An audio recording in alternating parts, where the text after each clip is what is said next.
Okay, good evening YouTube. Welcome back to this next episode of FPL Family with me, Lee, and this is Sam. Sam fresh from the stands of the North London derby. Let's get it out of the way. What? What did you think?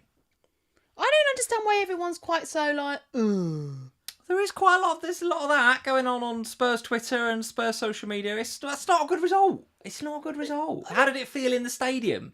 Not like everyone else appears to be. Oh, right, okay, fair enough. You're positive then, are you? I'm not positive. I mean, clearly not. We lost, but I just listened to the Above Average boys. Like, sounds like someone's died on their live stream. Like, come on, boys. Like, it's not that bad. I think there are a lot of things to be positive about. There are a lot of things to kind of go, that needs improving on. From an FPL perspective, though, I think there was a lot to like about some of those players today. We're going to obviously we will go through, guys, the North London derby in some detail a bit later on. Welcome to the live stream. Welcome along. Game week, what are we on now? 4 is done. It's in the bag. It's in the books. And generally speaking, I think you have to say it's been a tough old weekend, isn't it? Well, I think that is actually the problem.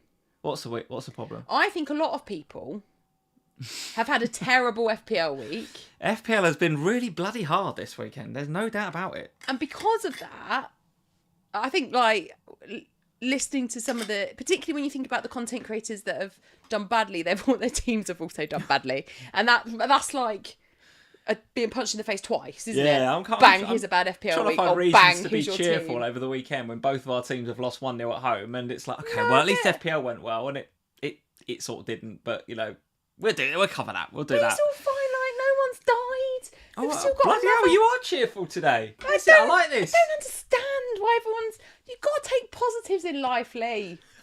Come on. You've got to the philosophical part of Spurs' 7 defeats in their last 11 Premier League games, have you? It's getting philosophical levels, mate. All right, mate. Mate. He's not saying mate very much anymore. That's all I'm saying. I tell you what, you are the negative one.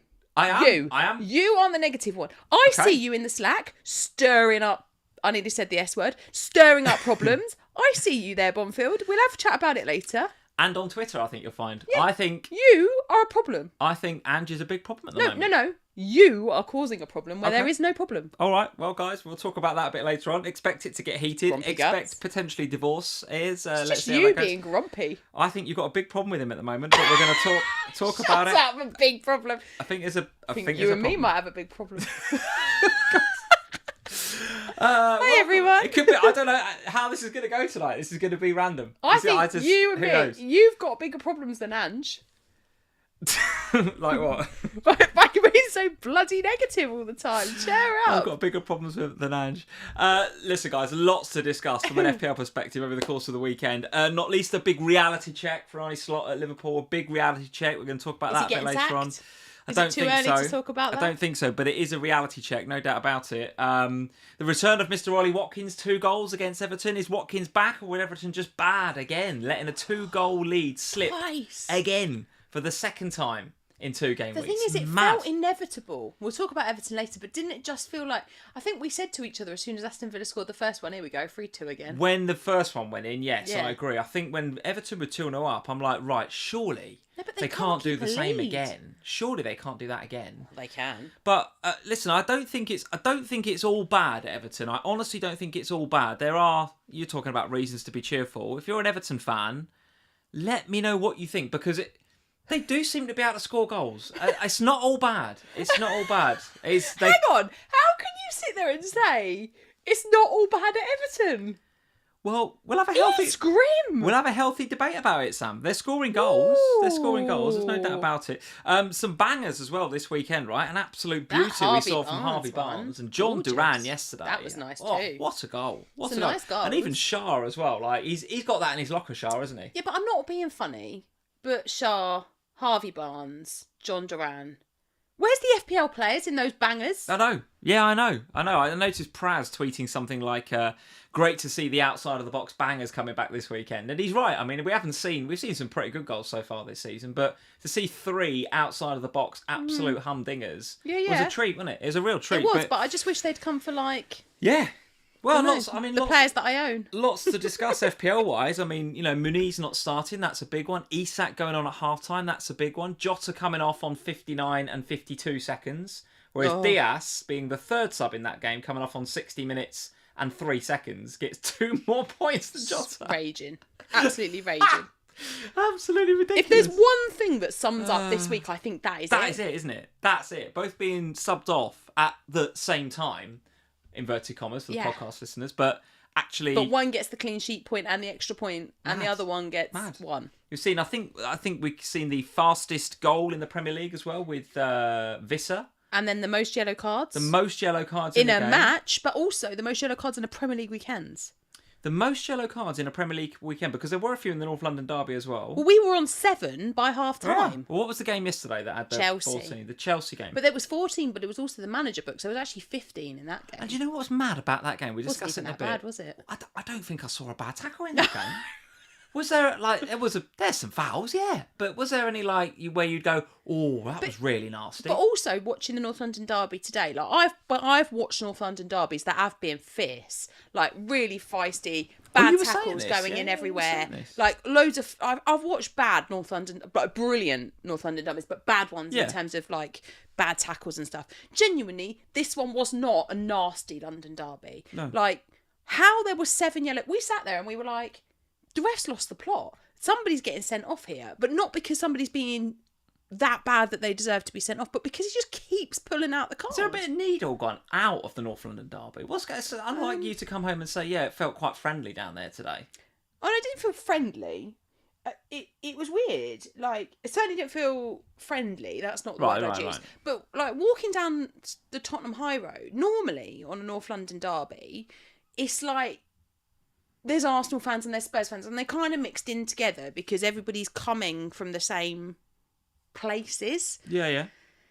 Today, I went with my mum. We actually got there a little bit later than we normally do because we've been to watch Max play first. And so we're walking down the high road at an hour and 10 minutes before kickoff. And I did not see a single Arsenal shirt. And I turned to my mum and was like... But they're obviously keeping the fans apart, aren't they? This is weird. But then we got in the stadium and... It was peaceful. There wasn't. I mean, then the game started, and then we were all niggling at each other, and that was fine. But even coming away, I didn't see any Arsenal fans. And you say they're keeping them away from each other, but they're not. They're not segregating them, right. And they let them out at the same time as us. Now maybe they stayed behind and clapped. We didn't. You were out there as soon as possible. Well, I wanted to try and get home because I was conscious I'd left the kids with you all day. Yeah. So maybe they stuck around longer, but it's certainly normally in the past you'd be outside, they'd be singing at each other and all that. Of course, yeah. Didn't see any Arsenal fans to sing at. Well, otherwise I would. Well, okay, yeah. Well, maybe there's something in that, right? Maybe the rivalry is maybe dying down a bit. Maybe Arsenal see I don't think so. Other teams, bigger teams, as their rivals nowadays. You asking for a punch? What's up with you tonight? You wait till you hear what I've got to say about Ange Postecoglou. Oh my days. Let's say hello to a few people. Phil B, good evening. He says, Lee, told you not to go heavy on Liverpool against Forest. Forest defence have been well drilled and have been ignored. Listen, Phil, I didn't at all. I had Jota and I had Trent, and that was it. And I'm still happy to have those. There were many FPL managers though, Sam, that played the wild card this week to get Salah in. The Haaland Salah narrative. Let's just discuss that then, because every week, and we see this, right? Every season, we've been playing the game for so long now. We see it every season. Is that every week there's a new narrative, right? When Chelsea smashed Wolves, it was Cole Palmer's back, Madueke, and it was Madueke, and I fell for it because I went and got Palmer. Got more to talk about him in a minute. Because I was not impressed at all with Chelsea, and particularly with him. Particularly when Maresca brought Nkunku on, he stuck him out wide right. He was rubbish. So I fell for that narrative. You've got some very, very strong opinions today. I've decided this season that... Are you all right, dear? Yeah, I'm fine. But I've just decided, as you could probably tell from the way that these streams are going and the way that I'm playing FPL, I'll talk about my transfer as well for this week in a minute. I've decided to just go a little bit more I feel like last season I sat on the fence a lot. And I feel like last season I was a bit like, oh, should I do it? Should I not? Nah, maybe I just won't do it. Whereas this season, I feel like I'm just going to go for it. And I feel like if I feel it, I'm just going to say it. Oh my God, this could be dangerous, guys. Well, yeah, maybe, but I'm fed up with just being like, oh, maybe this, maybe that. And I think there's a lot of content creators that are a bit like that. So if I feel it now, I'm just going to say it. I don't care anymore. So with this season, like with my transfer for this week, I could easily have just held on to Mbeumo. But no, I got the 15-pointer from last week or whatever it was. And I thought, right, let's chase the upside. I had transfers in hand because I'd played the wild card. I went for Eze this week. And apart from him bottling a penalty, that had worked out quite well. Another thing. Why didn't he take that penalty? Well, I think the narrative that's coming out of the club from the manager from Glasgow, there were some post-match comments which I don't think were in the immediate aftermath, but in this, what do they call it, like the embargoed quotes or whatever? Yeah, the embargoed quotes. They were saying that he basically said, we've got 2 penalty takers in the club. We've got Mateta and we've got Eze, and it's down to whoever's feeling it at the time. Oh. Which is not great for us Eze owners, I have to say. Great if you've got Mateta, well done, because he took that penalty very, very well. And he also took one for, he's French, isn't he? He took one for France in the Olympics as well. Notice that Eze didn't take one in the Euros for England when he was on the pitch. I think I've got that right. So maybe there's just a little bit of narrative coming through there about Eze not being quite so confident on penalties. But the one thing I will say... But that wasn't the case last year. Well, no, I know. But the one thing I will say is that, 2-1 down, 95th minute or whatever it is of the game... Yeah, you've got to be feeling it. You've got to be feeling it, and you've got to show some bottle. And bloody hell, did he show some bottle, Mateta? He stepped up, stroked it in perfectly. That's true. So, in what world does the next penalty go to Eze? I don't see it. I think Mateta's just shown everyone there that he can do it, and he's the man, and he's got it. So, I'm as an Eze owner, a new Eze owner, because I brought him in this week to chase that upside. I'm not mega panicking, don't get me wrong. I'm not panicking because I still think he's a decent pick. Just because he's not on pen doesn't make him a bad pick. But it does just give you pause for thought now, doesn't it? Does just give you a little bit of pause for thought, particularly in game week 6 coming up. Mbeumo's going to be popular, etc., etc. So no panic on Eze, but he was the one that I aggressively went for this week to try and get a bit of upside there. And had he taken that penalty, it would have worked out. In a week where, frankly, any points were very welcome. That would have been very, very welcome. Hello, Paul Kit. Thank you for the super chat, Paul Kit. Hi, fan from Singapore. Hello, mate. Both clubs lost. Yes, we know, mate. But we move on. Comments on both clubs. Also comments on Muniz, Rogers, Newcastle boys. Thanks. So lots to cover there in 3 different games. So we'll cover the games as we go along, Paul Kit. And we've already discussed Spurs a little bit. From a Liverpool perspective... Why don't we, Paul Kit? Listen, I'm going to say hello to a few more people. Then we'll get into the games, and we'll do Liverpool first, and then we'll go to North London Derby. We'll do Liverpool first. Andrew Yee, hello mate, nice to see you. He says Sam versus Lee, bigger rivalry than Arsenal versus Spurs. Yeah, I'm wondering whether I just say what I think about Ange now, or whether I just tone it down. We'll see. Steve Elbows, he says a new show beckons off the fence with Lee. Yeah, it's. Listen, I'm not about to just go out there and say loads of random stuff. It feels like you are already. No, but it's just like. Yeah, I feel quite strongly about the Ange thing, and you're not going to like it, but I'm going to say it. Anthony, let Ange stay. 3 future points for us. If they sack him, they might replace somebody who's good. Oh dear, there's an Arsenal fan if ever I heard one. Sure. Matthew Knights, Rogers is just a pest now. Hey Matthew, yeah, he's an interesting one to talk about. I would like to talk about him because he's is he a bit all fart no poo? Oh my God, please. Because he's a bit... No, never ever use that phrase again. I've been watching too much Wire. Never ever use that phrase again. That is horrendous. Stop it. Behave yourself, Bonfield. He's getting in all the right places. He's doing all the underlying stats, but he's just not getting the FPL points right now. But with... What's he up next? Wolves at home next? You ain't taking him out, are you? You're not taking him out ahead of that. What I will say about Rodgers is that I'm getting a bit frustrated with having to play him because I've still got Matey Boy, who's not even in the Premier League anymore, as my 4.5 striker. I've got a non-playing 4.5 striker. So I'm kind of reliant now on Rodgers every week. You could play your Ipswich defenders. And I have been shouting all week about how good Ipswich are. And everyone, I actually got in a row. Did you hear about this? No. I got in a row on a Twitter space with some bloke who came on mine and Chris's space and was chatting about how he thought I was completely wrong about Ipswich. I had the last laugh because Ipswich did indeed keep a clean sheet. So, in your face. Well done. Yeah, he's actually, I think, my... second or third highest scoring player this week, Greaves. I'm just saying, Ipswich. And I think I said on the pod as well, get me Erik. All right. Yeah, I said got this, 9. I said that. You got 9, Sam, mate. you do so much FPL content all week that you talk about every player. That's not true. So when we get here on a Sunday, you say, yeah, I talked about him on Ipswich. such and such I've pod. spent a lot of time talking about Ipswich this week. I haven't talked about your lot at all. About Ipswich. Quite right. Perhaps you should be talking about us because we've got decent fixture coming up next week, and I'm not sure It looked that good at the weekend. Hey, George, thank you for the super chat. Evening, Bonfield. Sorry about the losses. Not a great start from Wildcard, but trust the process. Sam, the Ange hate started with mine and Lee's Wildcard chat. It's just something I've picked up. And George and I It's some rhetoric that you've made up. You've made up nonsense. Yeah, maybe. And people can tell me whether it's nonsense or not. You can make your own mind up. But I said to George when we had our one-to-one Zoom a couple of weeks ago exactly what I thought, and he agreed. So, right, that's because George loves you and he just agree with whatever you say. If he was right? on a Zoom with me, he'd agree with everything I said. He's not like that. I think he might. Right, let's go into these games, Sam. We said to Paulkit that we would start on Liverpool, so I'm going to start, sadly, or maybe not, just to get it out of the way. Liverpool 0, Forest 1. Your thoughts before I dive in? I didn't see this one coming. Well, yeah, me and you both. I thought somebody earlier said that Nottingham Forest had been not too bad, and it wasn't really about Forest. What I thought would happen in this game. Right. It was more to do with how good Liverpool had been in the opening 3 games of the season. So Liverpool had started the season fantastically.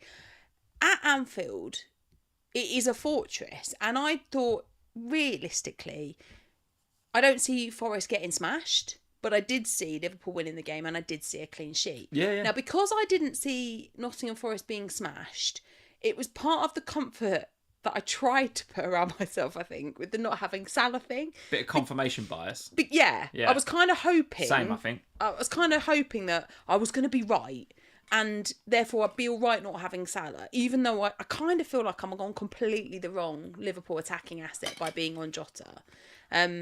But I was worried this week, genuinely, that he might start Darwin, only because Jota had been away on international duty and Darwin is banned from international duty. So I was a bit worried. So when the team sheet came out and Jota was starting, I was like, oh, that is perfect, because that suggests to me that it don't matter what Darwin's doing, doesn't want to start him. First controversial statement of the evening. I think we're going to sell Darwin in January.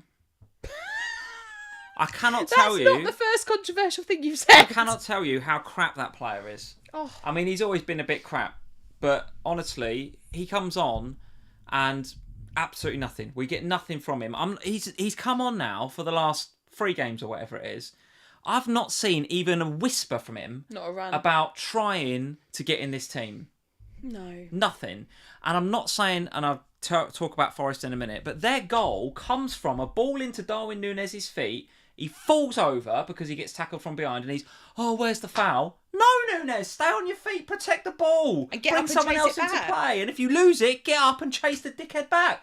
But instead, calm down. They go on the attack, and I'm not saying it's a brilliant counter-attack, right? And first things first, before I launch into one about Liverpool, Forest were excellent. They worked their socks off.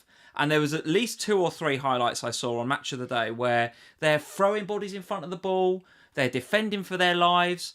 Whatever Nuno gave them for breakfast yesterday, it absolutely worked because they were fantastic and they were running us ragged at times. Now, we weren't very good. I don't think we put in a shift. You can blame coming back from international duty if you want, but the fact remains that Forest put an absolute shift in, and the goal from Hudson-Odoi is an absolute worldie. It's a great goal. It is a worldie. And but it comes from the fact that Núñez doesn't hold up the ball when he comes on. It's poor. It's so poor. I don't disagree with anything that you've just said. However, we are now 4 weeks into the season, and every single week Jota has been replaced by Darwin in or around the 60th minute. Yeah. And as a Jota owner, it is infuriating because every week, and particularly this week, every week he goes off and I think... Yeah. So I'm at a point with Jota where I'm like, I don't want to be de-investing in Liverpool because I think this is a blip result. I went for Trent this week. And that looked like a great idea when Vardiol was benched. I was like, oh, finally. You did Vardiol to Trent, didn't you, this week? Yeah, I was like, okay, great. And it looked great up until the goal was conceded, and I was like, oh, for God's sake. However, with Jota, I actually don't know what to do about Jota because you continue to have nice fixtures. It's a good fixture again next week. You're not selling him ahead of next week, are you? You're keeping him. Well, There's no way he's dropped for Darwin. And it's not about being me. dropped for Darwin. It's about being on the wrong Liverpool asset. Like, All I right. don't think that Jota is the right Liverpool asset. You think Diaz is? I think, well, I mean, Salah clearly is the obvious go-to, but I haven't got the budget for that. But I prefer Luis Diaz in terms of what we're seeing on the pitch. Diaz a bit unlucky. Hit the post, didn't he? In first half, he was a bit unlucky. And with it that. kind of feels like being on Jota is you said earlier, Morgan Rogers feels like a real annoyance because you have to play him every week. I kind of feel that way about Jota. Like, I kind of feel like I can't sell Jota because Liverpool continue to have nice fixtures. Even though what I'd really like to do is sell Jota and get Darwin, get Diaz instead. Because Would you just switch him over then? yeah, but it also feels a bit counterintuitive to do that, and I think that's what puts me off. Because I kind of like, well, I'm on Liverpool already for this fixture, so why would I use my transfer to swap my Liverpool assets? It doesn't seem to be worth it. I think the thing with us, right, is we've had 3 really good results. Then we've had this. So this just puts just a cat amongst the pigeons, doesn't it? Like, literally, because it's like 3 good results, now this. What Liverpool, what are we, right? And none of us at Anfield thought that we were going to go through the whole season winning to 0 every week, right? So this result's come along, okay, we're upset about it. But whatever Liverpool you've got, I think it's Bournemouth at home next. Now, Bournemouth are no pushovers either, by the way. But No. you're not going to sell your Trents or your Jotas or your Diaz or your Salah, whoever you've got. And I think Salah is probably the best captaincy option next week, by the way. Whoever you've got, you're going to keep. And you're going to see what Liverpool turn up in game week 5. And then you're going to assess it, aren't you, for 6? Because 6, you're going to get fixture swings. And you're going to want your Sakas and you're going to want your Arsenal. And then in 7, you're going to want your Cities, aren't you? So the decision around Liverpool is not to be made this week. It's in 6 and 7, in my opinion. Okay. I don't know. I still think Jota's the wrong pick. And I think we Could be sit right. here You could be right. on next week's live stream and I will again say, why the hell didn't I swap Jota for Diaz? Because I feel like I've been saying that for weeks. And even this week, like last week it was really, or the week before the international break, it was really frustrating. This week, I'm almost more frustrated this week because they both blanked. Yet Diaz still gets the extra 2 points because of the transfer, the substitution. And I get that it's just an unlucky thing. But I think on the back of the last 2 game weeks pre the international break where Diaz has returned and Jota hasn't, it feels like a massive kick in the teeth again to have that happen this week. And because of that, when I'm looking at my team and I'm thinking about the transfers I'd like to make, he is up there as one of my biggest problems right now. Right. Even with the fixture that they have coming up. I have got other ones. Muniz is one of them. Barco is another one, although he's just a bench problem. But Jota is the one that's causing me even more frustration than Morgan Rogers, actually. I find myself really irritated by Jota. Okay. All right, Nottingham Forest then. Any thoughts on them? Let's have a look at their fixtures going forward. The Forest fixtures do not look too bad. Away at Brighton, obviously a tricky little tie. Home to Fulham, away at Chelsea, home to Palace, Leicester, West Ham. I mean, they worked hard. They're a good outfit. Attacking wise, I do not mind them at all. I mean, there's got to be options there, right? And even at the back, they were very well drilled against us, as you have to be, right? You have Very to, well yeah. drilled. But I would Goalkeeper find nearly it... dropped a clanger, didn't he? I saw that. He did nearly drop a clanger. But it's hard, I think, to know who's the right pick at Forest, because at the beginning of the season it was Chris Wood. You've got players like Elanga in there. You've got Hudson-Odoi, but Hudson-Odoi didn't start the game. He comes on and Nor scores. did Elanga, I don't think. No, did he? I think that's right. I think Elanga comes off the bench as well. You've got Gibbs-White, but a lot of people were getting off of Gibbs-White because he hasn't been. They are a team that I actually look at and think, I don't know where I'd invest at Forest because it's not consistently one player. Like some clubs you look at and go, like Brentford, for example. Maybe we'll talk about them in Man City next. It's like, well, I'm going to go in Bomo or I'm going to go Wissa. Well, maybe you're not now going Vista because of the injury, but there was 2 standout picks there that you go to. At Forest, could you honestly say there's a standout pick that you would invest in? It's quite hard. Defensively, I quite like Milenkovic. I quite like Aina. Yeah. I quite like. I mean, James Ward-Prowse. We know what he gives you in FPL as well from previous seasons. He might start ticking over some points. I'm just thinking about, again with what I'm trying to do this season and be a bit more aggressive and get ahead of stuff. That fixture run for Forest looks In my opinion, investable. I don't disagree. I just think that there's a very good chance that you get on the wrong Forest player. Yeah, I agree. It looks investable. You just don't know how. I think that's a really good way of putting it. I look at that and I think, yes, okay, Forest have started the season well. They've put in good performances. They're scoring goals. They're keeping clean sheets at the hardest place to keep a clean sheet, or at least one of the hardest places to keep a clean sheet. But I still look at them, and if I sat there for hours, I'm not sure that I could, hand on my heart, go, that's the player. Okay. I think there's a few, and that's what makes it hard. Okay, yeah, I think a few of you in the chat saying Aina's probably the best pick due to versatility, can play left and right. I think I'd agree. If I was going to go there defensively, I think I'd go there. Where do you want to go next? You say City. You want to do that? Yeah, I think so. Go on then, let's do City. City 2, Brentford 1. The only team still to have a 100% record, 4 out of 4 for City. But I didn't think they were going to halfway through this game. Or at least partway through. I wouldn't say halfway through. I'd say 20, 25 minutes. Brentford were very, very good, right? Obviously started like a house on fire. 22 seconds in and Visser gets the goal. But after that, Mbeumo has a big chance. I can't remember who there was a third big chance. Can't remember who it fell to. But Haaland, right? Yeah. And for people that don't have Erling Haaland, is now the week to get him, though? Like, if you don't have him, and you haven't had him all season, clearly I don't think there's anyone not holding their hands up and going, that's a mistake. But could have hat-tricked again. Do you get him for 5, or do you now wait for 6, or maybe even 7? Because the reason I say that is if you look at the City fixtures, next. Obviously it's Arsenal next. Then it's the trip to St James's Park. Of course, he can score any game, any time, right? But then from 7, Fulham, Wolves, Southampton, Bournemouth. I mean, that's when FPL gets boring again, right? Because that's when the captaincy is just going to be perma-capped on Haaland from 7. So if you haven't got him yet, do you go, I've made a mistake, I'll get him for 5? Yeah. Or do you hold out now? No, you get him for 5. You just go there. You see, I disagree. I think getting him for 6. Arsenal are shown today they are absolutely elite defence. I don't.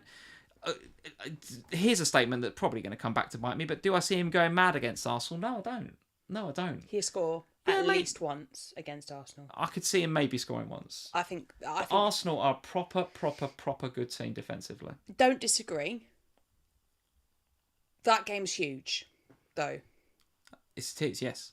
And that's the sort of game that Haaland will score twice, I think. He absolutely can. He is just elite at the moment. He's not even playing well. He's playing not really. He's playing average. Yeah. He's getting like 7 or 8 touches of the ball and he's scoring hat-tricks. This game, he scored a brace. Flecker made 3 saves just from him. And did you see the rage in his face at the end of the game? He wanted the KDB he wanted the free hat. Has the choice to send it to him on the edge of the box, right at the death, like last kick, and instead he takes it to the corner. Now, if you're Pep, you're delighted he's taking it to the corner. Well done, KDB. Haaland looked like he was going to punch KDB in the face because he was so angry about it because he wants the 3rd hat-trick on the bounce. He's on it, isn't he? He's on it. He's so on it. And I don't care who you've got up next. He is a beast on fire at the moment, and I would not want to have him in my team. I'm probably captaining him next week, to be honest, even against Arsenal. Home Arsenal. Well, he's absolutely on it, Lee. We'll talk captaincy towards the end. I still think Mo is probably the best captaincy, although I'm thinking about transferring a player in to be my captain in game week 5. We'll talk about that a bit later on. That hasn't gone well for you so far this season. Thank you for that. Yeah, appreciate that feedback. But I'm trying to play the game a bit differently. I'll play it my way, my team, my emotion. I'm going to play it a bit my way and try and be a bit more aggressive. Well, we'll talk about it later on. But City, though, the rest of the team, obviously anybody that was new to owning Rico Lewis this game week because they bought him in on wildcard, I'm sure you enjoyed the 22 seconds of clean sheet, but there it goes. City got this annoying habit of conceding the 1, haven't they? We'll do it every week, I think. But they did it all last season. And the thing is, last season, we had Vardiol, he was cheaper, and he was playing that inverted role and he was getting attacking returns. So it didn't really matter. It was a bit annoying that he didn't get a clean sheet, but it didn't really matter because you were still getting 6, 7, 8, 9, 10, 11, whatever points last season. This season, I mean, he gets benched in this one, so that's just... And I think when Ake got injured, there was a load of conversation around the content creators about, makes him a lock now, Vardio. He's locked in because Ake's out. Yeah. Pep, no thanks. Bench. Pep gonna Pep. It's Pepping. Would you get rid of Guardiola now? I mean, I did last week. Oh, you did. You got. And yes, I just think I just think he's a non-asset. I don't think he's got Arsenal up next. I don't see them. Lee. So popular pre-season, wasn't it? I agree with you. But I think it's just a. But he was. What a fall from grace. We all had him, didn't we, in our pre-season draft? And I just think that he is one of those players that he just. Tough hold now. It's a tough hold. They're just not keeping clean sheets. They've kept one so far, and they don't look like keeping clean sheets either. 22 seconds. And as you said, it wasn't just that one goal. They actually could have conceded more than this. Yeah, Max Oren, thank you for the comment. He says, how do you feel about Rico Lewis? I think given what we've just said about City conceding the odd goal and liking the clean sheet wipeout, I'm sort of okay with holding a 4.5 asset that might get the odd assist as well to kind of back up those rare clean sheets, let's say. Gvardiol just feels like too much money now. I think I'd be getting ready if I had him. A couple of super chats to go through. Linus J, thank you for the super chat. Hi, Lee and Sam. Hi, Linus. Currently on 163k, very nice. After a drunken minus 20. What do you think of Duran as a punt on a free transfer? We're going to go there next. Aston Villa next. We're going to go there next. Joseph Maloney. Hi, Lee and Sam. Hello, Joseph. What a very unpredictable results this week. Yes, really was a very unpredictable weekend of FPL. Sam, best of luck next weekend with the marathon. Yes, thank you, Joseph. We're going to talk about that a bit later on as well. A little bit scared now. Before we jump, as Linus has asked us to John Duran and Aston Villa, I would like to talk about Brentford though, because I have a question for you about Brentford. Go on. Because, as you mentioned right at the top of the stream, you sold Mbomo. Yes. To get Eze. Yes. And I got that. When we were talking about it before, I could understand why chasing the upside of last week. Mbomo's got to come to Spurs next, who he has a great record against. I know. Have you got any thoughts on just reversing that transfer? Not on reversing the transfer, but yes, absolutely, Mbomo back in. Or bringing him back in, yes, but for someone else. Okay. For someone else. Because I just think that there's a lot of conversation around in the community about Brentford for 6. Get Brentford for 6. Don't disagree with that, by the way. However, I think you have to for 6. Have a look at these fixtures from game week 6. We spoke about this last week, right? So West Ham at home, Wolves at home, United away, Ipswich at home, Fulham away, and then, as we said last week, if you were to extend this out to game week 14, 15, the fixtures are still there. 16. So Spurs away in 5 is the most difficult game on paper that Brentford have got for the next, 9 weeks or something ridiculous. And I guess we have to find out what is the Visser update, because I didn't hear Frank. I didn't hear his presser afterwards. What did he say? Do we know? I've not seen anything concrete. No update. What I have seen, obviously, is the challenge. It ain't pretty. It's not nice. It was not a good one, and the ankle did not look like it was in a natural position. Let's just say that, and he did hobble off. So because they have maybe George or one of the other Brentford lads in the chat can tell us, but I haven't seen anything concrete on Visser, but it didn't look good. Because that is a bit of a problem, because obviously they haven't got Tony now. If Visser's out injured, they've already got Thiago out injured, who's their new signing that they bought and then immediately got injured, which is a bit of a disaster. Yeah. Now, I think there's one of two ways that you can look at that. The first one is, well, that makes Mbomo absolutely locked as the Brentford asset of choice. Do you think it changes what Mbomo does? It doesn't. You just No, put I Shard don't think. there, don't they? I don't think it will change that. I think that's what will happen. I don't think it changes anything in terms of Mbomo. It maybe does, because they're a nice partnership together. Those two, they've got a nice chemistry and a nice relationship on the pitch. What it does, what it might change is that Sharda's no slouch, right? But Visser is rapid. So the whole kind of Mbuemo and Visser, if one of them's on the counter attack, you can bet your life that the other can keep up. Whereas I wonder whether if Mbuemo's bombing away on a sort of counter attack, is Sharda going to be able to keep up? I'm betting he can. He's a decent player, Sharda. And actually, I think from 6, if you wanted to go stupidly uber differential, it's not depending on the Visser injury. We have to find out. It's not a terrible shout, is it? I'm reasonably sure that Sharda's going to get the starts. I think because if he does that, Frank, it enables him to keep Mbomo where Mbomo does his best work on the right. probably bring Carvalho in left, or stick Carvalho left and Bremo right, Sharda front. And you guys are saying in the chat, you're right? Sharda's not a slouch, right? I'm just saying he's not slow, but compared to Visser, maybe not Visser speed. but he's no slouch. It shouldn't affect the way they play too much, I don't think. All I'm saying is, and we can talk about Spurs a little bit more later on, but Spurs defensively are never great, and we always will concede. And so for me, I've always been thinking about Brentford in for 5. That's always been my thought, is that I'll probably end up with a Brentford player against my own team in 5. Just because I want them after that anyway. And I was a little bit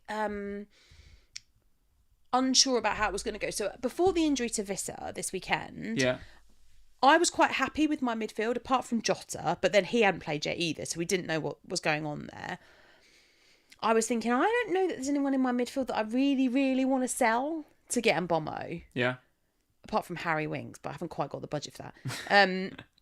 But up top, I am not wed to my forward line, apart from Haaland. Are you having a look at Visser then? And so I was thinking, Visser's probably going to be the way. I'm probably going to make 2 forward changes for next week. One of them will probably be Visser, and the other one depends on how Solanke played today. My thought was maybe I'll just go for Visser and Solanke alongside Haaland. Yeah. Obviously, I can't do any of that now because we don't know what the extent of that is. What I will say is that Brentford play League Cup football in midweek this week. So we will hear from Frank again before the Premier League presses in game week 5. Yes. So let's keep an eye on what he's got to say for himself then to understand the extent of that injury. Okay. All right. Thank you for the super chat, Malachi Fox. Thank you, mate. Hi, Lee and Sam. Disappointed with one of my worst game week scores ever. Mate, you won't be the only one. You won't be alone. You won't be alone, Malachi. I think it makes you feel better. I don't even know what I got. I haven't even looked. We'll find out. And I haven't looked because it was bad enough being at the Tottenham Hotspur Stadium without adding that. So I thought, I just won't check. One of the worst game week scores ever. You won't be alone, You won't be alone. But good luck with the marathon next weekend, Sam. Thank you. There we go. Good luck with the marathon. Sushant Garg, thank you for the comment. He or she, sorry, Sushant, is saying, what about 4 million Van der Berg? Yes. Keep an eye on Sepp van der Berg as a player that I know a little bit about, given that Brentford have just bought him from us alongside Carvalho. Nice player, very young, very raw, but under Thomas Frank, I think will get better and better. He's a really good manager, Thomas Frank. He's a top manager, yeah. And Pep said the same, didn't he, coming out of this game at the weekend? So keep an eye on Sepp van der Berg. I wouldn't necessarily say rush to bring him in ahead of Spurs away, but if you're planning to wildcard in 6... he's probably your 4.0. Competition for Greaves. Yeah. Ipswich top of the ticker, though. Yeah. That's true. Ipswich are right up there. You're absolutely right. No, they're top. I've got Everton top, actually, over the next 6. But yeah, but I rolled it to 16. If you roll the ticker through to 16, Ipswich are tops of the ticker. Very good. All right, well, yeah, keep an eye on Sepp van der Berg. Nice player. Nice, and I think will do well under Thomas Frank. About the only thing Everton are top of. What do you want to do next? Do you want to do North London Derby? Yeah, go on. Go on then, North London Derby, where we get divorced. Right, Spurs 0, Arsenal 1. What's going on? Why do you want to get divorced, dear? Well, the theory that I have, and this is what I discussed with George before, is that I think I just think there's a massive disconnect between Ange and the fans. I just go back to when Sorry. So when Ange Postecoglou, when he first came in for about 3 or 4 months, 5 months, you were flying. Spurs were absolutely flying, and he was mate this, mate that, and all of his press conferences were all like, yeah, just let me say it, and then you can rip it apart. But that game when you played Man City last season, and there was a lot of narrative in the Spurs, and you'll say there wasn't, but there absolutely was. There was a lot of narrative about, we don't mind if we lose this because it means Arsenal don't win the title. I won't say there wasn't. There was that. There was definitely a bit of narrative. Yeah. I think Ange hated that. Sure. I think he absolutely hated it. And I think there's definitely, he, in that moment and in that weekend, realised that Spurs don't have the mentality as a club that he's looking for. I don't think Spurs have that winning, ruthless mentality from top to bottom. Daniel Levy is you can put him in this conversation as well. And I think Ange is an absolute ruthless winner. And I think he's realised he's at a club that doesn't share the same mentality as he does. And I think he's gone off it. And I think he's getting grumpy. And I think he's not as mate in his press conferences. And if you look at the results on the pitch, that's 7 defeats in the last 11 Premier League games. There's problems. Are you listening to the press conferences? Yes, absolutely. Absolutely. Okay. Did you see him after the game today? Spiky again, right? And she didn't help, right? The lady interviewer. She was asking him questions and then taking the mic away and taking it away again, and he was getting grumpy about it. But he's not the same as he was when he first came to that club. Wow. That's my opinion. And I don't think tactically he's getting stuff right as well. Like, he's criminally what is going on with Son? Like, you cannot Spurs today just did not create enough chances. And Son he's world class. Son, he's one of the best in the league, and he's just not getting it out of him. He's just not getting the best out of Son. I don't think that's a Postecoglou problem. I think we've not been getting the best out of Son, and the South Koreans that listen to this, if there are any, will hate me for saying this, but I don't think we've been getting the best out of Son for. Is that Son's fault? 3 years now. Since he won. So that season where he won the Golden Boot and the Playmaker. Then we had one season with him, and do you remember he was dreadful? He was utterly dreadful. He got benched a lot. Yeah. Then we were bringing him off the bench. I do think it's a Son problem. Honestly, I don't know about that. I think the biggest mistake that Postecoglou has made was giving Son the captain's armband. I think it weighs too heavy on him. He looks like a man that can't cope. I think there's something in that, He can't cope with being the captain. I think we said it at the time, It's too much. It's too much pressure for him. He isn't the character that we need to be the captain. And I love Sonny. I absolutely adore him. He is one of the nicest men in football, and that's why he shouldn't be the captain. Because he can't cope in those moments where the team concedes or something happens. Somebody has to man up and manage that. And when you watch what happened on the pitch today, in those moments, the moment after Gabriel scored, the moment after the Timber tackle on Porro, yes, it's not Son. Yeah. It's not. It's everybody else. And I watched Son today because that Timber Porro tackle happened right in front of me. It was at my end of the pitch. Who do you think should be captain then? I think there's a few people that could do it. I don't know who I think should do it. Difficult though, isn't it? But I think there are a few. Do you know what was really interesting today? Is that we sat there and we were watching it play out. And there was 2 players today that kept their. One of them lost his head a little bit in Vicario. However, he stands, and I said to my mum at one point when we were attacking, we had a lot of time when we were attacking at the other end of the pitch today. We weren't creating anything, but we were attacking, so we were just up their end. And my mum was like, "What is Vicario doing?" And he was standing in the centre circle, basically on the centre circle, and he was screaming at these players and getting them in different positions. Tactically, he reads the game perfectly. What, Vicario? Now, I don't want to go. Keeper, I don't. Just can see what's going on. Possibly, but when we were at one of our best seasons, or some of our best seasons, came when our captain was our goalkeeper. He's too new to the club, and that's why I don't think he is the captain. And then I think you've got other big assets in there. There are a number of players in that team that have got big personalities and big characters that could do it. Now, I don't know what the right answer is. And look, he's not going to strip Son of the captaincy. So it's a moot point because he's not going to deal with it. But that's the problem, I think, for Son, because you watch Sonny today and his head goes. There's moments in the game where he's just got his head down and he's not paying attention to what's happening. He misses his mate, doesn't he? I think partly. It was such a good partnership. I think he partly does, but I also think that he is being, and it's not his fault, but through the injuries and stuff that we've had this season, he's been asked to play in multiple different positions. Sometimes he's up top, sometimes he's out wide, sometimes he's being asked to drop deeper. He's all over the place, and I don't think he really knows where he should be half the time. What I will say today is that he was our worst player on that pitch. By not a little bit, but by a country mile. He didn't cost you the game, though. The player that cost you the game was Romero. And I hate to say it, again, you look a bit one-dimensional defensively. I've got a lot of love for Romero and Van der Ven. They got a nice way of playing. And you've sat here and said it before. They are a very unique defensive partnership. They play in a very unique way. Yeah.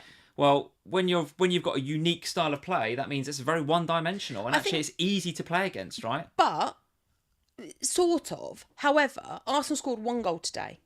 from really only one. There were maybe one or two clear-cut chances that they had outside of that Gabriel goal. Our massive issue is our set pieces.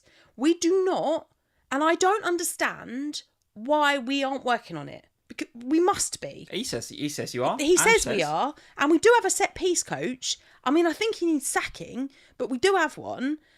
But it's because neither of them can head a ball. Neither Romero or Van der Ven are any good in the air at all. But Romero is good in the air at the other end of the pitch. So why can't he do it in defence? Because he's really good. When he sees the flight of the ball come in, he's good at attacking it. He's not good at marking his man. He's positional sense, and players can get away from him far too easily, like Gabriel did today. But that doesn't happen when he's playing for Argentina. Okay, well, he's better coached in Argentina. That's the problem, is that I think the set piece coaching at Spurs is a problem. And one of Arsenal's strengths is from set pieces. And every time they got a corner today, I was like, oh, God. Well, they could sense it as well. And as soon as they got that corner today, Arsenal, their fans were just like, oh, here we go. This is going to happen. But they got a corner on 22 seconds and right at the beginning of the game. And we all went, oh. Yeah. And it's a problem. It is a problem in the stadium. What does all this mean for FPL though, right? While you're thinking of that, we've missed a super chat from Nigel. Thank you, Nigel, for the super chat. Hi, Si. Good luck for Saturday, Sam. And you. I've only managed 10 miles in training so far. God knows how much pain we'll be in after 26.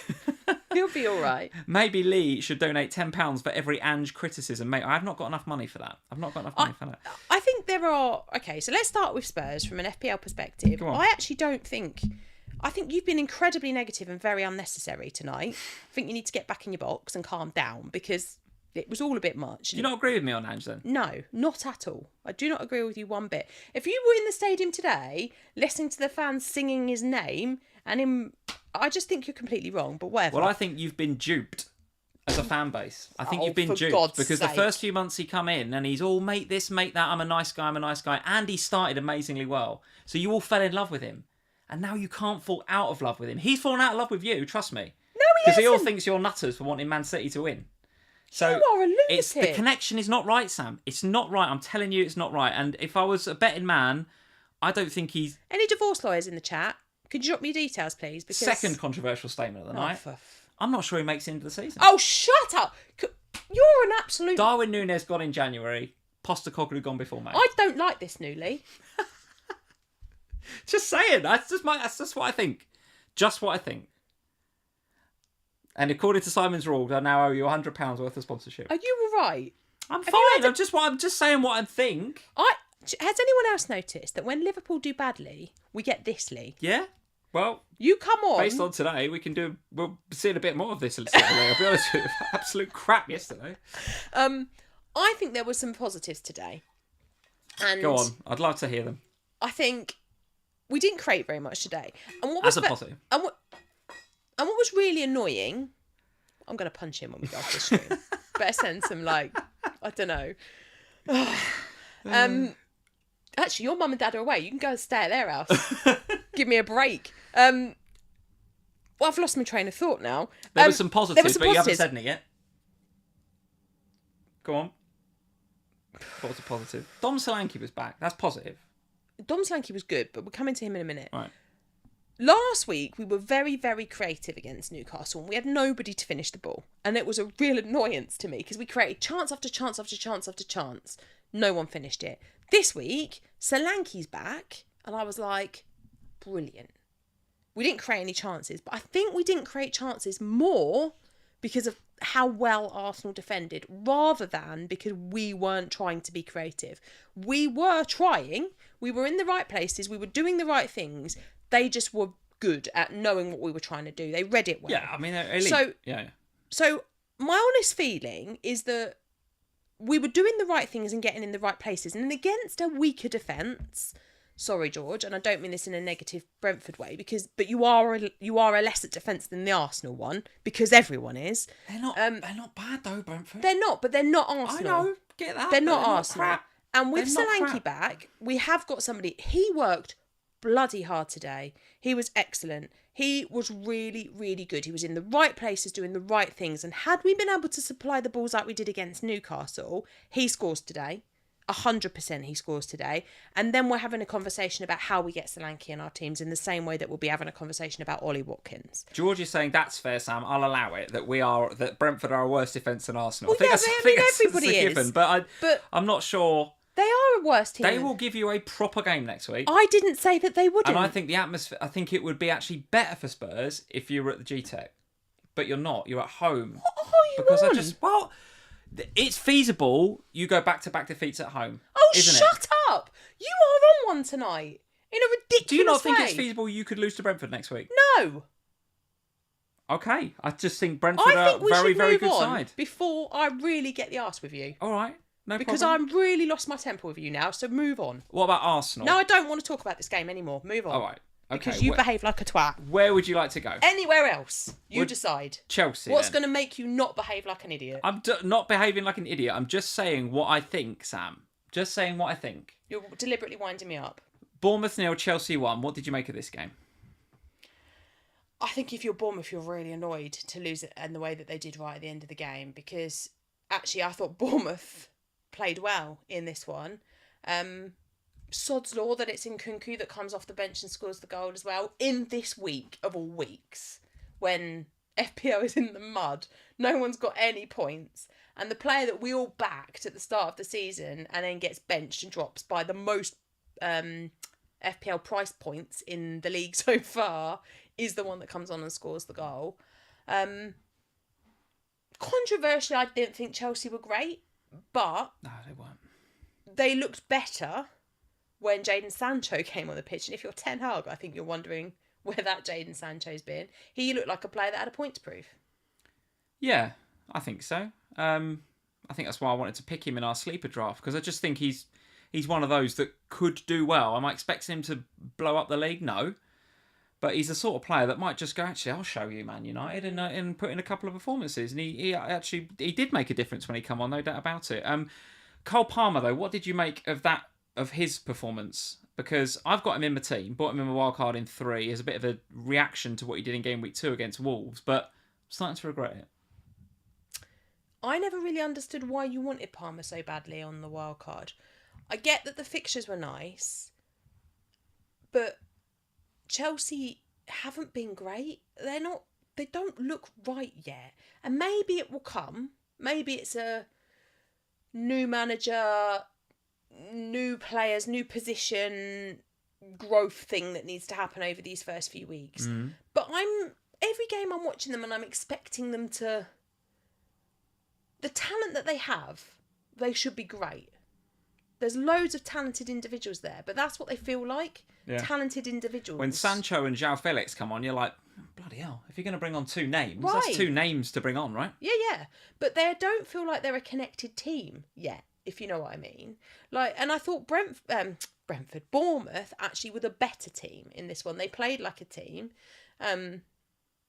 It was a stop-start game because the ref decided to book everybody. It's madness, wasn't it? It was just mad. Like, can we just let the game go? Just let it run and then bring it back if you have to. I don't think, and maybe I'm being too harsh here, I just don't see that Palmer's worth 10.5 million. Well, not on that showing, no. Not on that showing. Even last week. Yeah, all the week before, right? It's only really the Wolves game where he's pulled up, tons of points, but... Does that say more about Wolves? Well, I think it says more about Ryan Aït-Nouri in that game, because that's why Madueke got a hat-trick, because Aït-Nouri just decided to just stop. Yeah. I mean, I wouldn't even say stop defeat, he just did nothing. He just stopped. And I think Palmer just played in Madueke again and again and again until it got embarrassing. And I think it was that game that made me think, right, I'm going to aggressively go for Palmer and just try and get him in and go for the game week 3 captaincy on Palmer. That's a mistake, because that was a week that Haaland got a hat-trick. I don't regret it, obviously, because like I say, I'm trying to be more aggressive this season and go for it a bit more. But to that, keep him? Probably not. No, probably not. We'll talk about my transfers in just a second. He's not a drastic sell, right? If you've got him in your team, I don't think it's you must sell at all costs. But I agree with you. I think you can use 10.5 million better. Yeah. And if you had a straight choice between him and Saka right now, I think you'd go for Saka, wouldn't you? Even with Man City coming up. 100% I would, yeah. Yeah, okay. Anything to say on Bournemouth? I still think if you got Bournemouth, or if you're thinking about investing in Bournemouth, I still think there's some good options there. I really like Semenyo. I still think he is a really nice pick in midfield. The underlying stats are there. They're still there, even on the back of this game.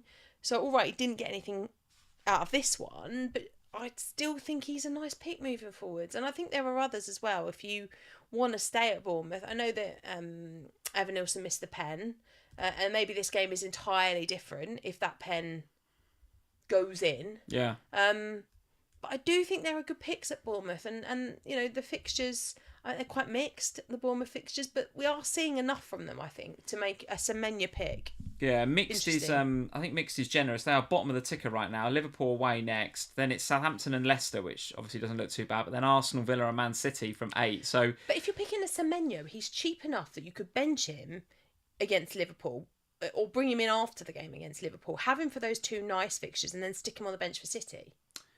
absolutely true. But there are many that have got like Haaland, like wildcarders now that have got Haaland and Salah. You're relying on your 5.5s. You're playing your Rodgers and your Semenyos. You're kind of having to play them, right? Semenyo is a pick that you're going to be relying on. And apart from Southampton and Leicester in 6 and 7, it's difficult to rely on him over the next 6, right? I would suggest. So I don't think I'm not sure he's a buy right now. I'm really not. I still think with the fixtures that Villa have got, I still think I'd prefer Morgan Rodgers over him, you know? I still think I would. Morgan Rodgers. Maybe we talk about Villa next, because they are... Go on then. They're quite hard, I think, Villa. Like, obviously, this game was also televised here. I know you said before that Everton in attack look all right, and maybe that's true. They look more than all right, I think. But they're so bad defensively. They're not like a Sean Dyche defence. No, but talk to me about FPL though, right? Because I'm sitting here and I'm going, I don't disagree with anything you've said. You can't lose a 2-goal lead twice. in a week and expect to stay up. I get it. But look, Calvert-Lewin's scoring again now. McNeil scored a bit of a banger there. They are scoring goals. They're creating stuff. Sure. There's options there is all I'm saying, right? We're talking about Semenyo, 5-5 in midfield. I don't think Calvert-Lewin's much more than that, is he? And you could maybe stick him as your third striker. I don't mind it. And one of the reasons I don't mind it is if you look at the fixtures for Everton, they're bang up there. Leicester, Palace, Newcastle, home, Ipswich, Fulham, Southampton. I'm not buzzing to go to Everton, but at the same time, certainly not defensively by any stretch of the imagination. But offensively, they're scoring goals and creating chances, and I don't mind it. Right. I don't mind it. Yeah, but I'm just going to look up how much Calvert-Lewin is, because... Well, the chat will tell you. I'm sure he's like 5'5" or something. He's dirt cheap. He's dirt cheap. He's 5'9". Right, if you're going for 5'9", you're going... I know João Pedro, we've got to wait and see what's up with him, but you'd rather go Welbeck or Vardy at 5'6". I'd rather go Liam Delap at 5'5" than I would Calvert-Lewin. What are you talking about? Look at the fixtures for Everton. Look at them fixtures. He's already got them. He's got like 2 or 3 goals already, Calvert-Lewin, and you'd rather go Liam Delap. Are you mad? He's going to take the penalties for Everton as well, no? When they get some? I'm not saying they're a good side, and clearly there's a mentality issue there. And defensively, I mean, Michael Keane is like 6'3", and he gets out-jumped by Watkins for the Watkins header. I'm not saying it's not a good header. It's a good header from Watkins. But bloody hell, he's got like half a foot. He's half a foot taller than Watkins, and he's just got caught under the ball. It's so bad. So defensively, yeah, just don't even think about it. But offensively, I don't mind it. The problem I have with it is that there's only so many times you can be that bad defensively. Believe me, I've been there with Spurs. The forwards start to look at this and go, what the hell is the point in us scoring 2 goals when you lot go and concede 3? And becomes a problem then in the team.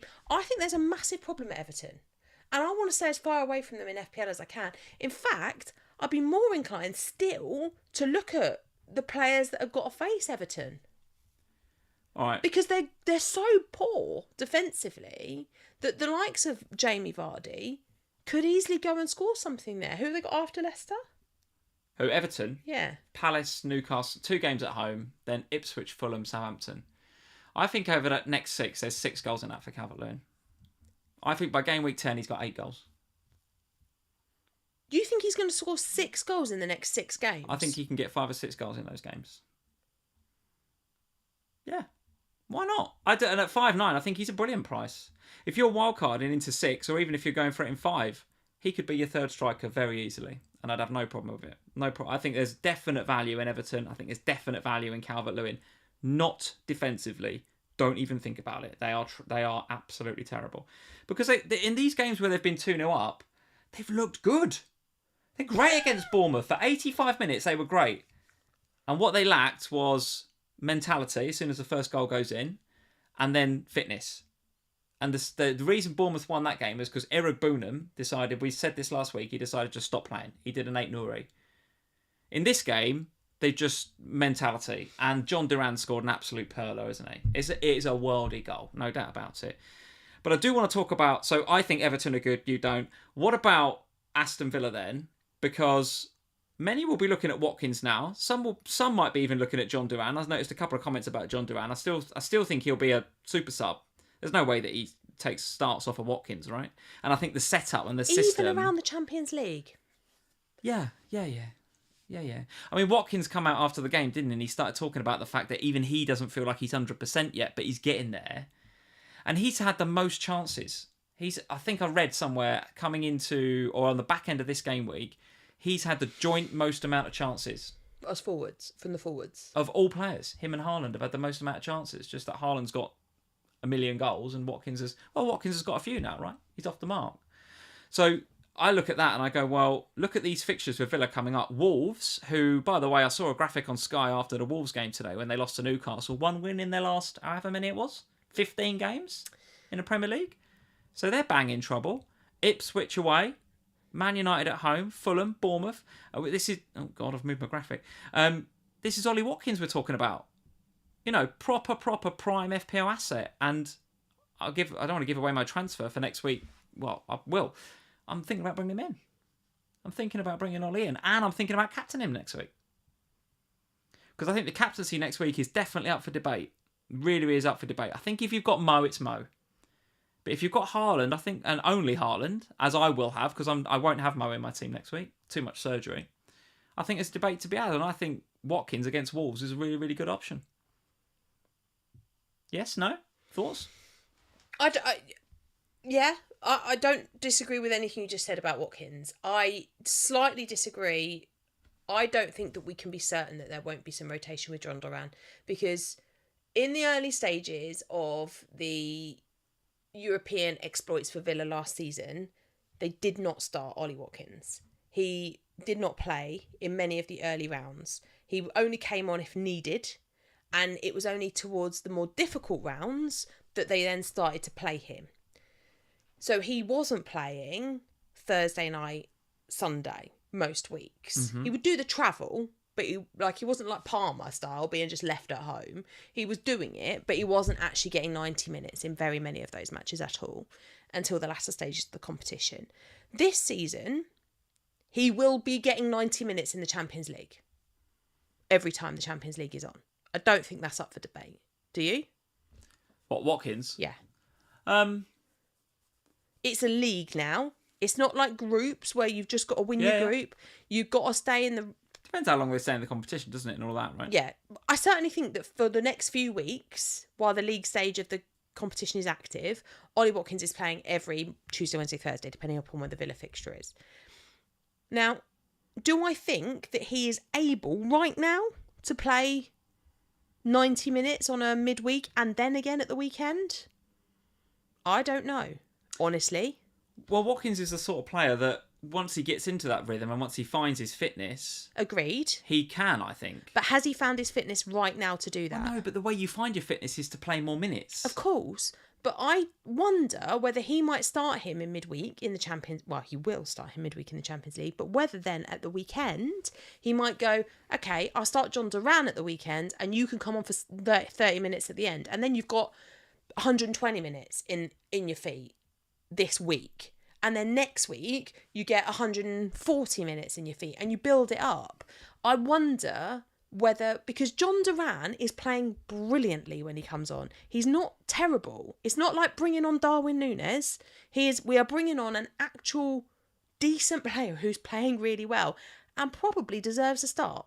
So I feel... He's coming on against tired teams and scoring worldies. He's not suddenly a Watkins replacement. Didn't say he was a Watkins replacement, But I just wonder whether we might see...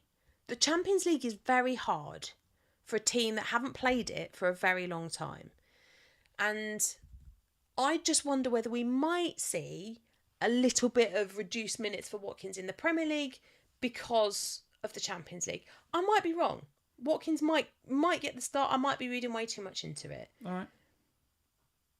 I think he's still a good buy in FPL regardless because the fixtures are nice. He found some form. I do quite like the Duran thing though.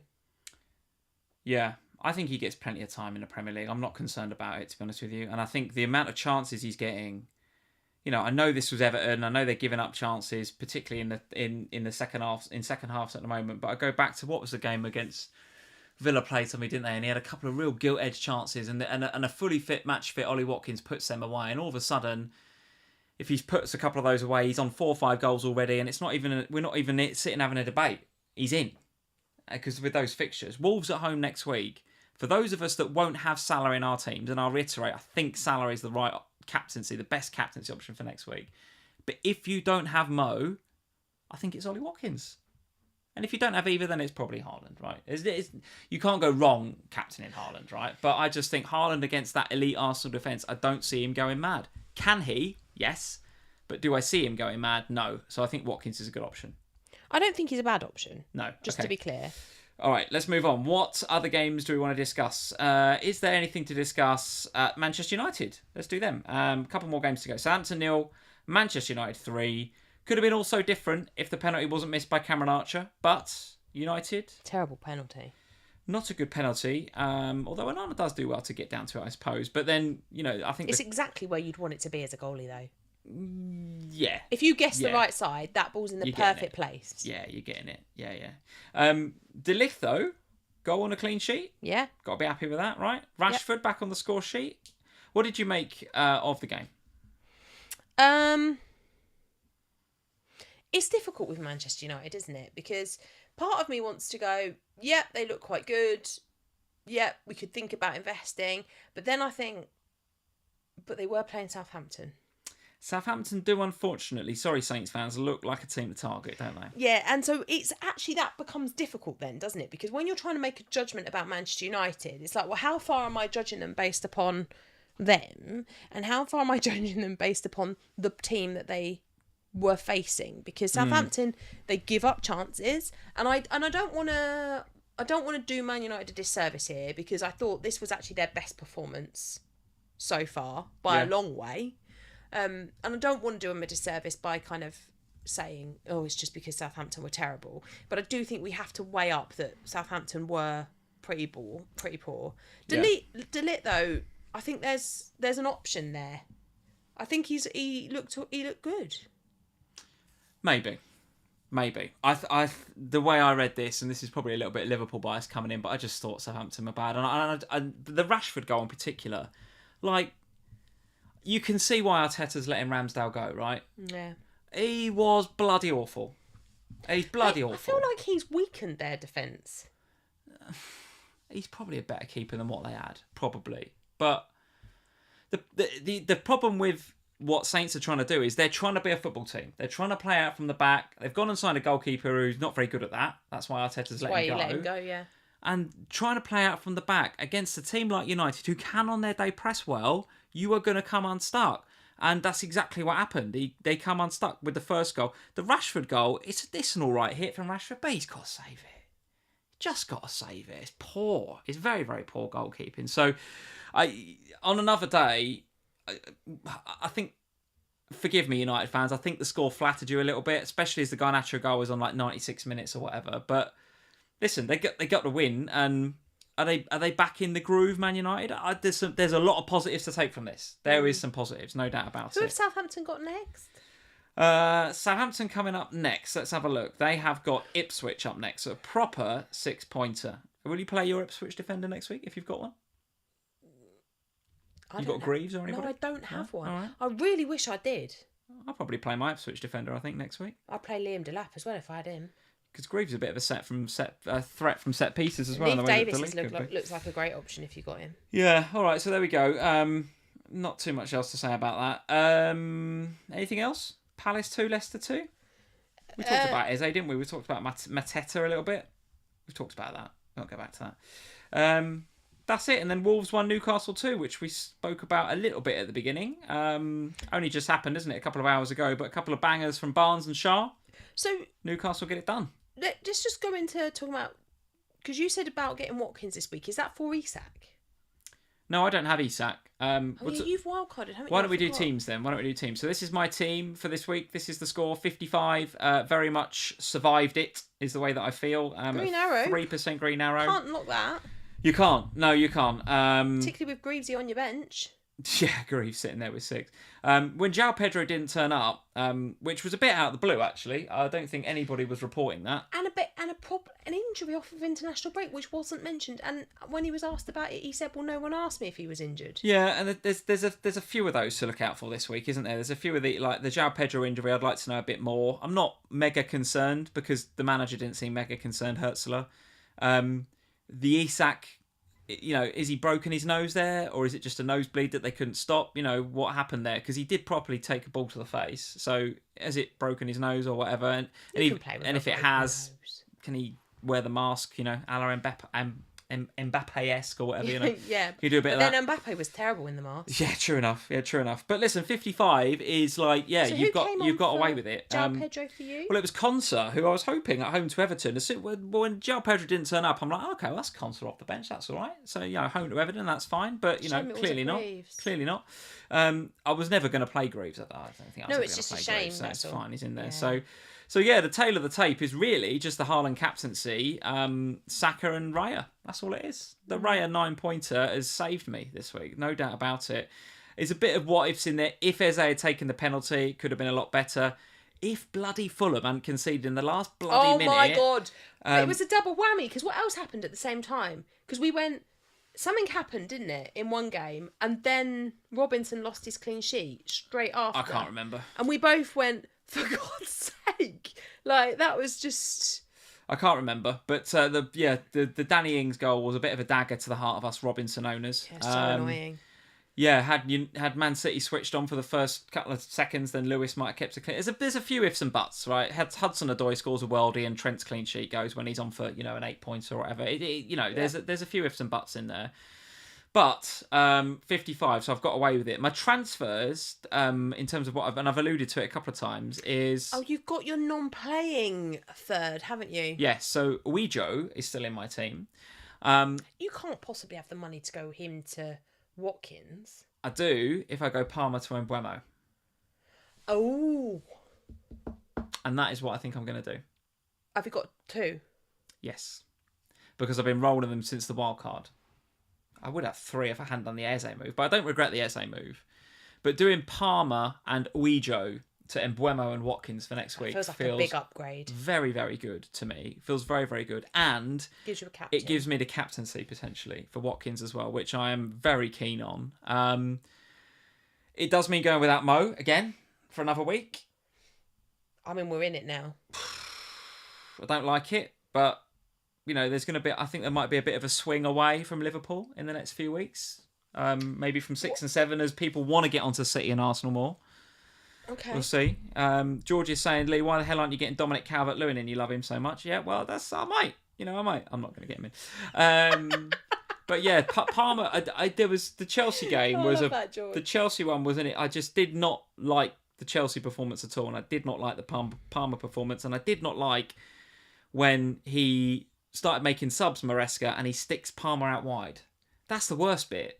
So really... Such an ineffective way to use him. Yeah, so you've got Palmer in the 10 for about an hour, maybe 65, 70, and you're thinking, come on, Cole, what can you do? And he didn't really show up well in the game against Bournemouth at the weekend.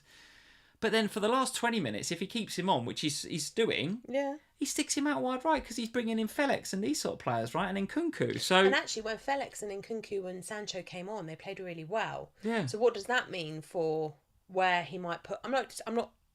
Before you all start atting me, I'm not for a minute suggesting that Palmer loses his spot, but does he lose his spot in the middle and have to play wide? Because when we watched him play wide in game week, was it 1? Yeah, in 1, yeah. We were like... He won't do that. That's terrible. He's not going to do that. He's got too many options out there. He can play Madueke there. Now he's got Sancho. if I was a Madueke owner, I'd be worried about that Sancho performance. No doubt about it. But Palmer and my 4-5 to a more rounded squad feels a lot better. Another reason for doing that is I do not like having to rely on Rodgers, and I do not like having to rely on João Pedro and people like that. So if I was to have Wee Joe in there, or get rid of Wee Joe and have Watkins, I'd then have a much more rounded squad. Greaves would then become a third sub.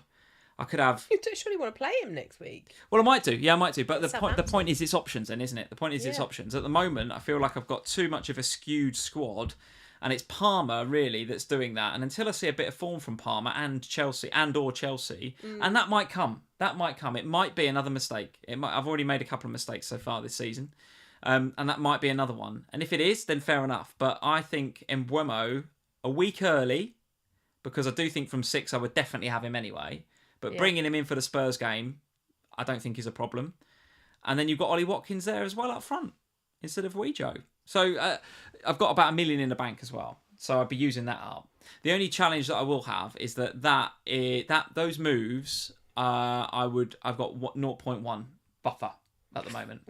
So would I have to do it early? I've had a look at what might happen, ups and downs and lefts and rights. And it's a massive week of football as well this week. Yes, but there's nothing really happening in those moves, really. The only one that Watkins is on the rise, obviously, right? But no one's doing... Weejo's not going to go down. Palmer's not going down.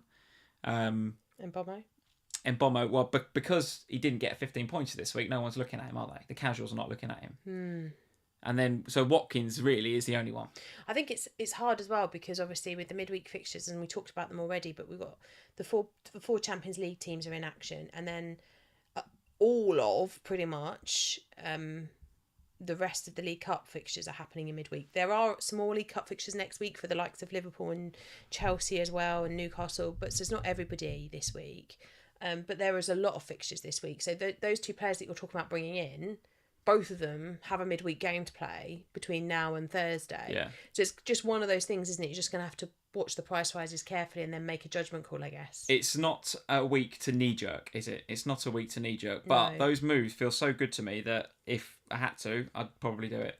Yeah, just take the risk. Your team then, 51 this week, so small red arrow. I feel like we're both kind of just treading water last few weeks, do you know what I mean? Yeah, and... But in a game week where there's like 20s knocking about, it's fine, It's isn't it? fine. Do you know what I mean? It's fine. It's one of those where I benched Saliba because I thought Spurs would score. We didn't. And so that was another kick in the teeth in that game today. But to be honest, it's just one of those things, isn't it? Like, it was one of those weeks where the players that I have that are my differentials didn't really do anything. No. The big players, with the exception of Haaland, that I would count on to do something, the Isaks, the Jotters, didn't do anything. Smith Rowe chipping in? Smith Rowe chipped in. I'll take decent. Smith Rowe chipped in. Smith Rowe probably, to be honest, with that chip in, kept his position in my team. Right. Because he was up, he was on the chopping block this week. When I was looking at my midfield, I was thinking, I don't really sell Rodgers. Like, I feel like I have to kind of keep him. You've got to keep him. Yeah. My front line is where my problems are, I think. Defensively, I think I'm fine. Mooney's not starting. That's a problem, isn't it? Well, Mooney's was always on the chopping block. It was either Mooney's or Smith Rowe this week. One of them was always going. Double Fulham attack week. doesn't sound great, does it? I was always getting rid of one of them this week, and it was just a case of which one. I think it's become quite apparent which one after this week. So Muniz will go this week. He will be my transfer out. Who are you thinking? Unless I decide to take a minus... I'll come back to that in 2 seconds. Unless I decide to take a -4, or unless Isak's nose is actually a major problem. And then Muniz might get the stay of execution, so I don't take the -4. Yeah. Haven't decided yet.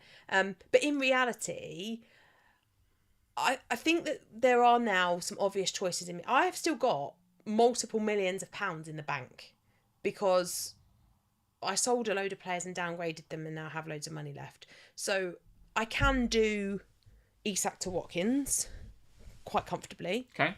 I can do Muniz to Solanke. I can't do both, annoyingly. And I do quite like that. I could when do... are you thinking of wildcarding though? So what No- sort of no time ti- horizon are you looking at? Not any time You're not, soon. okay. At the minute, I'm thinking game week 12. Right, okay. So I am because I look at that and I think I've got through the Salah really scary bit. I feel like I'm almost out the other side of. I don't. Well, you feel like that this week, but it's Mo. Sure, but I also think that come game week 6, people are going to be trying to invest heavily in the Sackers and people like that, and Haaland if you haven't got him. Whereas I feel like I've already got double Arsenal. I can easily get treble Arsenal. I can easily invest in another Man City player if I want to, although I'm not sure who I would go for because defensively they're all at sea. I feel like the Spurs fixtures turn for the better. If I want to get someone to go alongside Porro, it's easy enough to get Solanke, and I think he's the right pick there. Like, I feel like my team is still fine, apart from wanting to throw Henderson as far out of my team as possible. Oh, yeah, he's a problem, isn't he? Yeah. But equally, I'm kind of like, well, no goalkeepers that brilliant, are they? Like, let's be honest. Well, like, David Raya would say otherwise. Yeah, but David Raya I could get as my third Arsenal player. Like, it's not a big issue to deal with a goalkeeper. I might go Muric, I might go Flecken. Like, I think there's plenty of options there. But I'm not planning to wildcard anytime soon. And so that's why I think maybe this week I might take a -4 and just tidy up that front line. Because if I could have a front line that is... How many transfers you got? 1. Just the 1, okay. I think so. Yeah, because I used one last week because I got Trent. Okay. I am kind of thinking, well, if I was to sell Muniz and Isak, then I could go for a...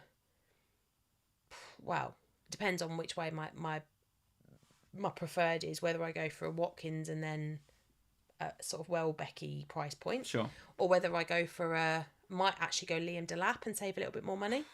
Or whether I go... DCL's sitting right there, Sam. Absolutely no chance that any Everton... He's right there, DCL. I'm just saying to you that I'm not having an Everton player at all this season. I think they will finish bottom of the league. And I can't understand why you want to invest in them. Bottom of the league? What? Worse than Southampton? I don't think... what stream was I on this week where I said I didn't think Everton win a game till game week 12 or something ridiculous? My God. I don't get it. I don't get the Dominic Calvert-Lewin hype.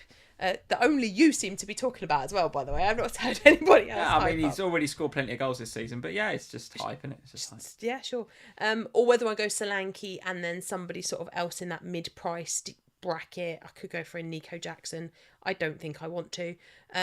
Walter Rodriguez is saying, Jamie Vardy, get him in. He could come and have a party if he likes. If you get Vardy over DCL, you've had one there. DCL's the one, isn't he? Got to be. Are you all right? Got to be. So 51 points, a small red, but you know, whatever. 1.9 million. We go again. Ready for next week. Sam, we've got to talk about our Sleeper promotions. So the guys over at Sleeper, as you guys know, have been supporting us this season. So if you've not yet downloaded the Sleeper app, get over to @SleeperFooty, download their app, get involved with our PickEm League.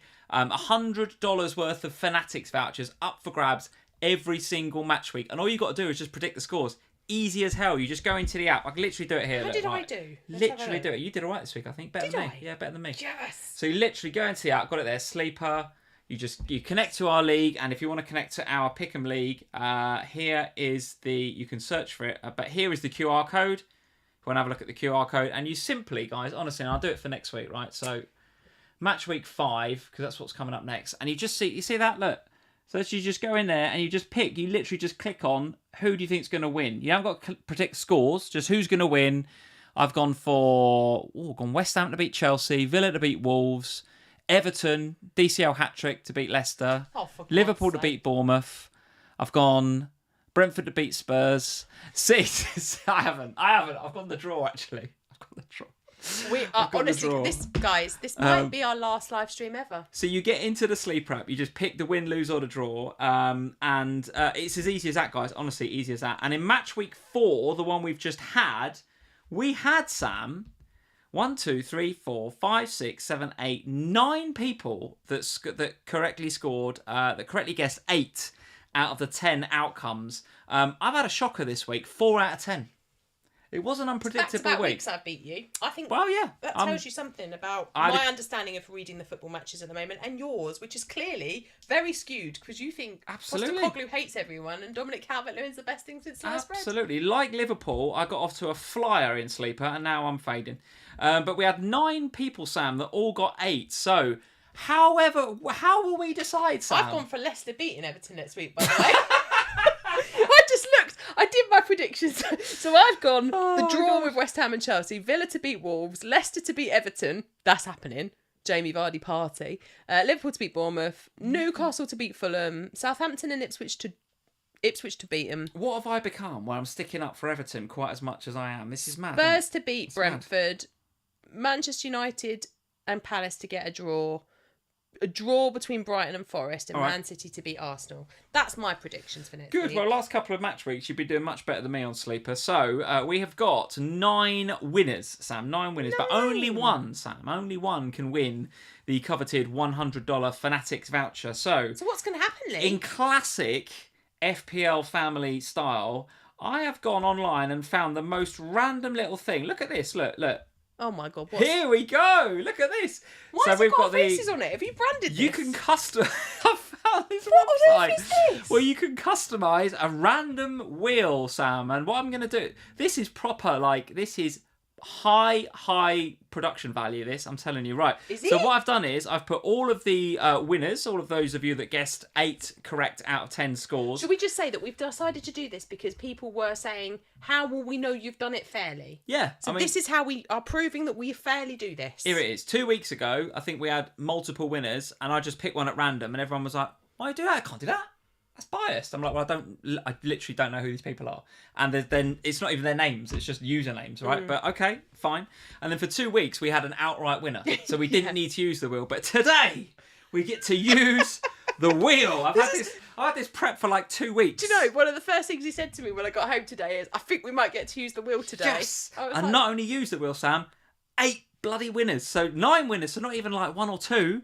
Got loads of it. So who have we got in here? We've got Everton aren't in there because they can't win anything. Everton are not in there. We've got Tanny 14, N Harper 21, Mate Master Keachwell, Stewie Mac, Leonville, Ryan Southtoon, Tui, and Pigiaggio. And what we're going to do, Sam, and you guys, I don't know this. We can't hear the audio that goes out on the live stream. Sorry, there's going to be audio. I think there's going to be a little bit of audio here. For God's sake! Get in the chat, guys. If you can hear the little bit of audio that comes with this, I'd like to hear it. Right, are you ready to spin? If it blows the podcasters' heads off, podcasters, be warned, there might be some random noise coming. Headphone warning for the podcasters, because I don't know how to turn it down. So, yeah. What kind of noise does it even make? Well, you're about to find out, Sam. Well, you're not. The podcasters are. Right, ready to spin the wheel? Yeah, spin it. Spin the wheel. Here we go. Oh, my Lord. Here we go. Oh, it doesn't spin for long. The winner is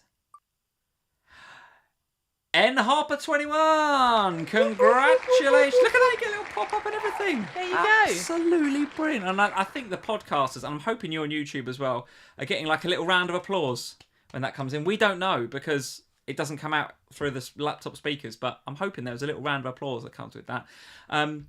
I thoroughly enjoyed that, Sam. I don't know about you. George Day is saying, haha, what a noise. Yes, the audio worked as well. So N Harper 21, George. congratulations.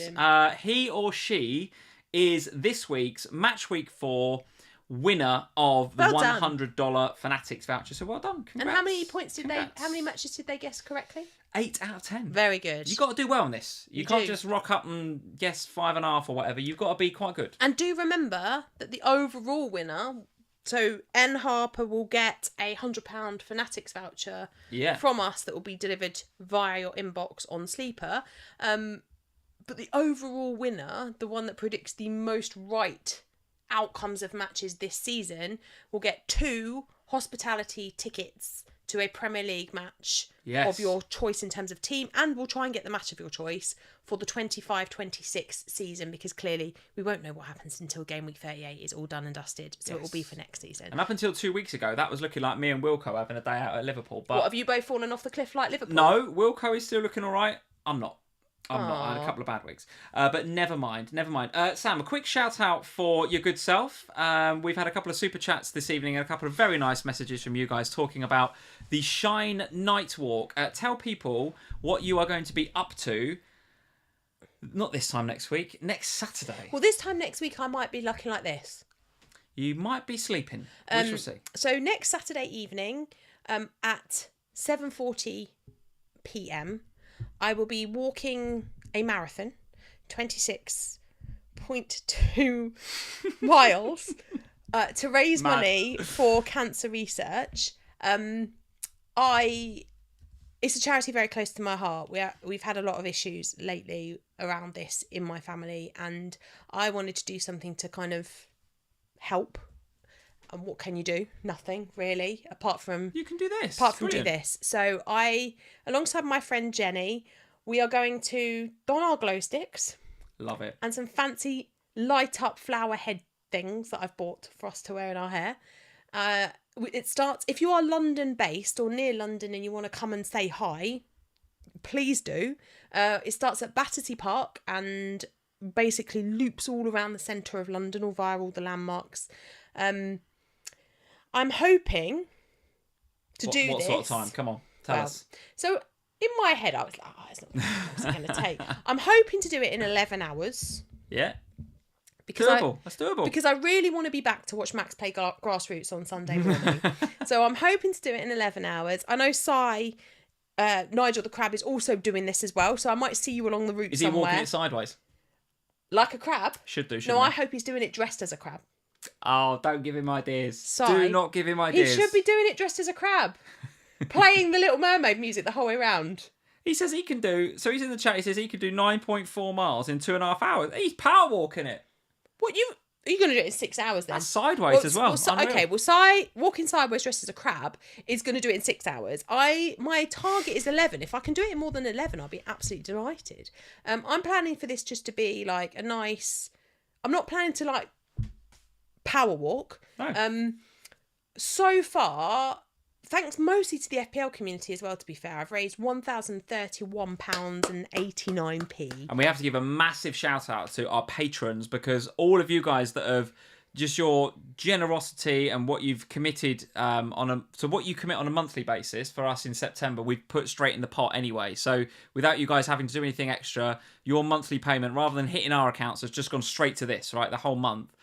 But it's all the additional stuff. Like, you guys are so nice. Like in the messages in the Slack and the extra additional stuff and all the super chats that we get in here, we'll put in the pot as well. So listen, the community, the FPL family, literally the family, you guys have been amazing around this. So thank you so much. Over £1,000 already. And if you want to donate and you're not a patron, you can still donate. There's a link in the description below. There's also one on my Instagram stories at the moment as well. Perfect. You can find the link on all of our different socials. So if you want to go and support Sam doing that, and why wouldn't you? We'd love you to go and consider doing that. I also am planning to story this. Ooh, okay. So if you'll be asleep, 100%. but if you are awake in the middle of the night because you're in Australia or you just can't sleep, you can see what I'm doing. I'm planning to do something at each mile. I don't quite know what I'm going to do yet. I might have to take a lot of battery packs with me because I'm not sure my phone's going to take this. But I'm planning to do something at each mile. So hopefully next Sunday morning when you guys wake up, I'll have finished and it'll be done. And then I've got to try and stay awake all day to get here for the live stream on next Sunday evening, and I might be very tired. You'd have pulled an all-nighter and walked 26.2 miles by the time we next see you on an FPL Family live stream. I have booked the day off work on the Monday so that I can stay in bed after our live stream, and I might need some alcohol to get me through the live stream. Wow, we can make that happen. Tell the folks what is going on this week, Sam. What we got coming up? Oh, there's loads going on this week. So you... Yes. And your rambles will be joined by Az and his generational talent rambles on this week's Off the Bench. On this week's, I love Az so much. That's a Premier League podcast. The rambles are only for here. I can't do it on an official Premier League podcast, can I? I have to be PC. What, you're not going to dig Az out about Brighton not getting a win against... No doubt I'll be digging Az out. No doubt. Yeah. Well, Az and Lee will be on the Off the Bench podcast together in the morning. My two favourite men in FPL... chatting nonsense, so I'll enjoy listening to that one. Has he still got Barco? We've all got Barco! No, we haven't. Oh, you've sold him. No, we haven't. But no, you've got Yuji. I've got Ouijo. He's even worse. So that's on Monday. On Tuesday, I am doing the Sky Fantasy Football podcast. Oh, with Mr. Briggs. With Mr. Briggs and James. Nice. So you'll be able to catch me on that. On Thursday, although I can't guarantee what time yet, I will be doing a Q&A with Az, but I've got a PGL meeting at the kids' school. What? So I've got to talk to Az and try and sort out a time. Az will hate me for it, but we'll sort something out.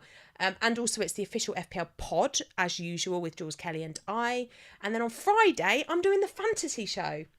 You see, like I said at the beginning of the show, And then on Saturday, I'm walking a you marathon. do so much content throughout the week that you're bound to have talked about Ipswich defenders at some stage on all that content. You do so much throughout the week. Oh, you were actually asking for some serious trouble, you are. We've got to wrap this up. Guys. Thank you for joining us this evening. Next time you see us, I will be pretty fresh-faced. I will be hopefully on the back of a Liverpool I'm not sure they're home going to win see us again against together. Bournemouth. But you are going to have just finished your walk and you will be pretty knackered. So tune in next better Sunday be nice to me next see week. Sam falling asleep on the live stream. Leave us a like before you go. Hit the subscribe button if you're new around here. And we'll see you next Sunday. Good luck in game week. What are we coming up? 5. Good luck in game week 5. And we'll see you throughout the week on all the different podcasts and stuff that we're doing. Cheers, guys. Bye, guys.